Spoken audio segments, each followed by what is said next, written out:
উপপাদ্য কোনটা আসবে, সম্পাদ্য কোনটা আসবে, এবং কোন কোন অধ্যায় থেকে অবশ্যই কোশ্চেন আসবে এবং কোন দাগের কোশ্চেন আসবে, সম্পূর্ণ ডিটেলস নিয়ে কিন্তু এই ভিডিওতে চলে এসেছি।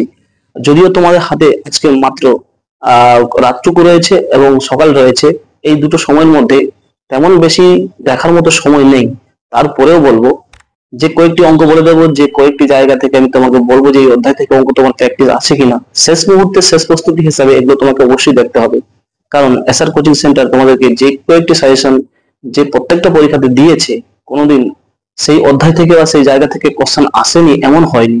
তো যাই হোক, অবশ্যই তোমরা দেখো, তাহলে কিন্তু এই ভিডিওটি তোমাদের জন্য। তো চলো, যে সমস্ত এভারেজ স্টুডেন্ট কিংবা লোয়ার এভারেজ স্টুডেন্ট রয়েছে, তোমরা কিন্তু এই উপপাদ্য আর সম্পাদ্য এই দুটোর উপরে নির্ভরশীল হয়ে কিন্তু কালকে পরীক্ষা দিয়ে আছো, কারণ এই দুটো যদি তোমাদের চলে আসে তাহলে কিন্তু ছাঁকা 10টি নাম্বার পেয়ে যাও। তো সেই জন্যই প্রথমে বলে দেবো উপপাদ্য। এবছর কিন্তু তোমরা 42-এর উপপাদ্যটা ইম্পর্টেন্ট, ভেরি ভেরি ইম্পর্টেন্ট পড়ে গেছে এমন একটি উপপাদ্য, দেখবে কালকে কিন্তু তোমরা পরীক্ষাতে এটা পাচ্ছ। এবং তার সাথে আমি বলবো তুমি 40-এর উপপাদ্যটা দেখে নিতে পারো। আমি আশা রাখছি দুটো উপপাদ্যের মধ্যে কিন্তু তুমি একটা উপপাদ্য অবশ্যই পাচ্ছ। 100% তুমি 42 কিংবা 40 উপপাদ্য করে নাও, দেখবে একটা পেয়ে যাবে। তার সাথে ব্যাকআপ হিসাবে তোমাকে বলবো যে 49 অর্থাৎ পিথাগোরাসের যে উপপাদ্য, সেটাও দেখতে পারো। এবং পিথাগোরাসের উপপাদ্য অবশ্যই তোমাকে উপপাদ্যটির যে হিডিং বা শিরোনাম সেটা বিবৃত করতে বলে, সেখানে থাকে 1 নম্বর, অর্থাৎ তোমাকে পিথাগোরাসের উপপাদ্যটা কেবলমাত্র অবশ্যই তার যে টাইটেলটা রয়েছে সেটাও কিন্তু মুখস্থ করে যেতে হবে। তো বন্ধুরা, আমি শেষ রাতের প্রস্তুতি হিসাবে তোমাকে বলবো 42 উপপাদ্যটা অবশ্যই মুখস্থ করে নিও, তার সাথে 40 উপপাদ্যটাও একটু দেখবে, এবং 49 উপপাদ্য মোটামুটি একটু দেখে যাও।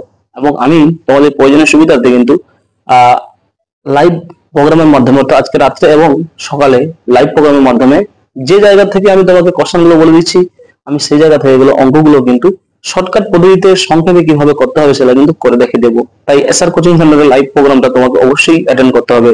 আমি আশা রাখছি তুমি কিন্তু অবশ্যই এই একটি লাইভ প্রোগ্রাম দেখলেই তোমরা কিন্তু পরীক্ষাতে হুবহু কোশ্চেন গুলো পেয়েও যাবে এবং সেগুলো করেও আসতে পারবে। সেই অঙ্কগুলা, সেই গণিতগুলা কি সিস্টেমে করলে অবশ্যই তুমি সহজেই একবার দেখলেই কিন্তু পেরে যাবে। যাই হোক, এরপরে যারা ভালো মানের স্টুডেন্ট রয়েছে, অর্থাৎ যারা মোটামুটি এই 3টি উপপাদ্যের বাইরেও হয়তো আরো অন্যান্য উপপাদ্য করে বসে আছো এতদিন ধরে, তারা হয়তো ভাববে যে স্যার আর কি কোনো উপপাদ্য আসবে না, তাহলে আমরা যে করেছি সেগুলো কি বৃথা। তাদের জন্য আমি তোমাকে বলবো, অবশ্যই তোমাকে যদি 33 উপপাদ্য কিংবা 50 উপপাদ্য কিংবা 48 উপপাদ্য এই 3টে উপপাদ্য যদি করা থাকে, তাহলে এই 3টে উপপাদ্য দেখতে পারো।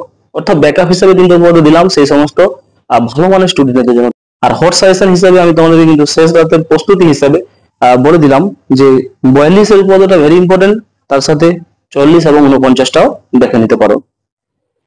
এরপরে সম্পাদ্য যে রয়েছে, সম্পাদ্যে কি থাকবে এবছর কিন্তু ত্রিভুজের যে অন্তর্বৃত্ত অঙ্কন, ত্রিভুজের অন্তর্বৃত্ত অঙ্কন যে অধ্যায়ের মোটামুটি 3, 4, 5 এই 3টে দাগ বেশি করে দেখে যাও। কি বললাম, ত্রিভুজের অন্তর্বৃত্ত অধ্যায় থেকে কিন্তু এবছর তোমাদের একটা সম্পাদ্য আসছেই, সম্পাদ্য মিস হবেই না বন্ধু। এই একটাই দেখে যাও, আশা রাখছি একটা সম্পাদ্য তোমরা যে চিত্র অঙ্ক তোমরা কিন্তু পেয়ে যাচ্ছ। অর্থাৎ ত্রিভুজের অন্তর্বৃত্ত অধ্যায়ে তোমরা 3, 4, 5 এই 3টে দাগ বেশি ভাইটাল রয়েছে, একটু দেখে নেবে। এছাড়া ব্যাকআপ হিসাবে বলবো যে √21, √23, √33 এগুলো জ্যামিতিক উপায়ে অঙ্কন, অর্থাৎ যাকে বলা হয় মধ্য সমানুপাতি, অর্থাৎ কিভাবে দুটো বাহুর মাঝামাঝি যে রুট বের করা বা মধ্য সমানুপাতি বের করা, এই যে অধ্যায়ের যে তোমাদের মোটামুটি সম্পাদ্যটা রয়েছে সেটাও কিন্তু দেখতে পারো। এবং স্পর্শকটা মোটামুটি দেখে যেতে পারো, তবে তেমন বেশি ইম্পর্টেন্ট নেই। তো দুটো যদি বলতে বলো তাহলে আমি বলবো অবশ্যই তোমরা মধ্য সমানুপাতি বা √21, √33 ইত্যাদির মান বের করা জ্যামিতিক উপায়ে, এবং অবশ্যই ত্রিভুজের অন্তর্বৃত্ত অঙ্কন দেখে নিতে পারো। এরপরে পাটিগণিতের কোন অধ্যায়টা অবশ্যই করবে, সমাহার হ্রাস ও বৃদ্ধি, সমাহার হ্রাস ও বৃদ্ধি অধ্যায়টা অবশ্যই কিন্তু দেখে যাও, ভেরি ভেরি ইম্পর্টেন্ট, আসবেই এখান থেকে কিন্তু কোশ্চেন একটা। এবং অংশীদারি কারবার, অর্থাৎ এই দুটো অধ্যায় যদি তোমরা দেখে নিতে পারো, সমাহার হ্রাস ও বৃদ্ধি এবং অংশীদারি কারবার, এই দুটো অধ্যায় দেখে নাও, মোটামুটি দেখবে একটা কিন্তু পাটিগণিতে 5 মার্কের যে লং কোশ্চেন সেটা কিন্তু পেয়ে যাবে। এবং এই অধ্যায়গুলোর কোন কোন ইম্পর্টেন্ট কোশ্চেন গুলো রয়েছে, কোন কোন দাগের অঙ্কগুলো ভেরি ইম্পর্টেন্ট, সেগুলো কিন্তু আমি তোমাকে ডেসক্রিপশন বক্সে দিয়ে দিচ্ছি, বা আমি আমার যে লাইভ ভিডিও হবে সেই লাইভ ভিডিওতে কিন্তু তোমাকে কয়েকটি অঙ্ক করিয়ে দেখে দেবো ইম্পর্টেন্ট দেখে। যাই হোক, আমি তোমাকে যে সমস্ত জায়গাগুলো থেকে বলে দিচ্ছি বন্ধু, সেই জায়গা থেকে কিন্তু তুমি অঙ্ক পাচ্ছই। অর্থাৎ শেষ রাতের প্রস্তুতি হিসাবে যারা মোটামুটি 5 মার্কস কিংবা তার উপরে 50-60 পেতে চাইছো, তাদের জন্য কিন্তু এই ভিডিওটা ভেরি ভেরি স্পেশাল হচ্ছে। এছাড়াও কিন্তু মোটামুটি যারা এর থেকে বেশি নাম্বার পেতে চাইছো, আমি প্রত্যেকটা অধ্যায় থেকে কোনটা অঙ্ক করতে হবে কি না করতে হবে তাই কিন্তু লাইভ ভিডিওতে দেখে দেবো, তোমরা অবশ্যই লাইভ ভিডিওতে অ্যাটেন্ড করবে। এরপরে ত্রিকোণমিতি থেকে কি করবে? অবশ্যই এবারে কোণানুপাত বা মান নির্ণয়ের যে চ্যাপ্টারটা রয়েছে এখান থেকে একটা অঙ্ক আসবেই, অর্থাৎ যে সাইন থেকে একদম কোট পর্যন্ত 0 ডিগ্রি থেকে 90 ডিগ্রি পর্যন্ত যে প্রত্যেকটি মানকে অ্যাপ্লাই করে যে অঙ্কগুলো থাকে যে অধ্যায়টা, সেই অধ্যায়টা কিন্তু করে নেবে। এবং পূরক কোণের অধ্যায়, আমি আশা রাখছি এই দুটো অধ্যায় যদি তোমরা করো তাহলে কিন্তু একটা অঙ্ক তোমরা মোটামুটি কালকে করে আসতে পারবে, এবং দুটোই আশা করি এসে যাবে। তো দুটো এলে মোটামুটি 3 দিক 6 নাম্বার যে থাকে সেখানে তুমি কিন্তু কভার করে নেবে। এরপরে পরিমিতি অধ্যায় থেকে তোমরা কি করবে? অবশ্যই গোলক আর শঙ্কু, ভেরি ভেরি ইম্পর্টেন্ট। এবছর দেখবে এই যে সংক্ষিপ্ত সময়টা রয়েছে, তোমাকে বলবো যে গোলক অধ্যায় আর শঙ্কু অধ্যায় এই দুটো অধ্যায় থেকে করে নাও। 100% আমি তোমাকে সিওরি দিচ্ছি, অবশ্যই একটা অঙ্ক কিন্তু তোমরা কালকে পেয়ে যাচ্ছ।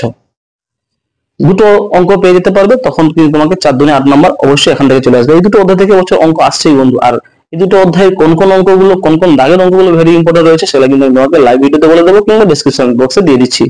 এরপরে রাশিবিজ্ঞান থেকে তোমরা কি করবে? রাশিবিজ্ঞান থেকে অবশ্যই তোমরা সংখ্যাগুরু মান নির্ণয় যে অধ্যায়টি রয়েছে সেই অধ্যায়ের মোটামুটি সেই অধ্যায় থেকে কিন্তু একটা অঙ্ক এবছর পাচ্ছই। কিছু প্রয়োগগুলো যেগুলো সহজ টাইপের রয়েছে সেগুলো একটু প্র্যাকটিস করে নাও, এবং তার সাথে যে দাগের যে অঙ্কগুলো রয়েছে সেই অনুশীলনী কষে দেখি অঙ্কগুলো সেগুলো একটু দেখতে পারো। অবশ্যই এই অধ্যায় থেকে কিন্তু একটা অঙ্ক আসছে, এই অধ্যায়টি ভালো করে নাও, এবং কোন অঙ্কগুলো ভেরি ইম্পর্টেন্ট সেগুলো কিন্তু আমি তোমাকে ডেসক্রিপশন বক্সে দিয়ে দিচ্ছি বা আমার লাইভ ভিডিওতে বলে দেবো। এছাড়া গড়ের অঙ্ক এবছর তুমি পাচ্ছই, সম্ভবত প্রত্যক্ষ গড় এবং ক্রমবিচ্যুতি এই দুটো পদ্ধতির মধ্যে একটা অঙ্ক পাবে। আর অজাইব একটা পাচ্ছ, কি বললাম, একটা অজাইব অর্থাৎ মধ্যমা নির্ণয় করে যে অজাইব নির্ণয় করে গ্রাফ কাগজে দেখাতে হয়, একটা অজাইব অঙ্ক শিওর আসছে কালকে। তার সাথে কিন্তু তুমি গড়ের অঙ্ক পাবে, গড়ের মধ্যে প্রত্যক্ষ গড় ক্রমবিচ্যুতি যে গড় রয়েছে সেটা কিন্তু পাবে, ঠিক আছে। আর অবশ্যই তোমরা কিন্তু সংখ্যাগুরু মান নির্ণয়ের যে অঙ্ক সেটাই পাবে। তো বন্ধুরা, যারা মোটামুটি 50 কিংবা 60% নাম্বার পেতে চাইছো তাদেরকে বলবো এই শেষ রাতে এবং সকালবেলাটার জন্য তোমরা অবশ্যই এই দুটো সময়কে কাজে লাগাও।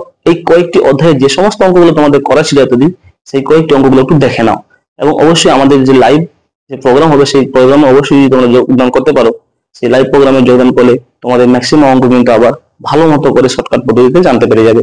তো বন্ধুরা, মোটামুটি এইটুকু ছিল তোমাদের 5 মার্কসের যে কোন কোন অধ্যায়গুলো বেশি করে করতে হবে তা বলে দিলাম। এছাড়া যে সমস্ত বন্ধুরা অ্যাডভান্স নাম্বার পেতে চাইছো, ভালো নাম্বার পেতে চাইছো, তাদেরকে আমি এই সংক্ষিপ্ত ভিডিওর মাধ্যমে কিন্তু প্রত্যেকটি অধ্যায়কে কোনটা থেকে পড়তে হবে, কিভাবে পড়তে হবে, এত সব বলা কিন্তু সম্ভব না।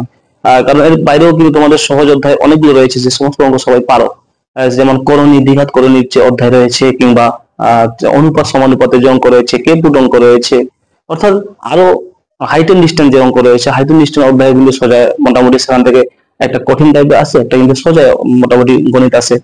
সে সমস্ত কিন্তু এখানে আমি বলতে পারতাম, কিন্তু মোটামুটি যারা ভালো মানের স্টুডেন্ট রয়েছে তারা কিন্তু প্রত্যেকটি অধ্যায় ভালো করে খুঁটিয়ে করেছো। তো আমি তোমাকে এই সংক্ষিপ্ত ভিডিওর মাধ্যমে যে কয়েকটি অধ্যায় করলে অবশ্যই তুমি কিন্তু 5 মার্কসের উপরে অর্থাৎ নিজের উপরে নির্ভরশীল হয়ে পেতে পারবে সেই ধরনের কিন্তু কিছু অধ্যায় বলে দিলাম। এই অধ্যায় থেকে করো, এই অধ্যায় থেকে কিন্তু তোমরা অঙ্ক পাচ্ছ, এবং অবশ্যই কালকে কিন্তু সেখানে করে আসতে পারবে। আর এবং অবশ্যই কিন্তু তোমরা অঙ্কগুলো করে আসতে পারবে। আর যারা একটু ভালো মানের স্টুডেন্ট রয়েছে, কিংবা যারা আরো চাইছো যে স্যার আরো কিছু অধ্যায় আমাদের দেখিয়ে দাও, যে কয়েকটি অঙ্ক অবশ্যই কালকে পরীক্ষাতে আসবে, তার জন্য কিন্তু তোমাকে প্র্যাকটিক্যালি দেখাতে হবে। লাইভ ভিডিওর মাধ্যমে আমি আশা রাখছি সেগুলো দেখাবো, তোমরা লাইভ ভিডিওতে অবশ্যই যোগদান করো।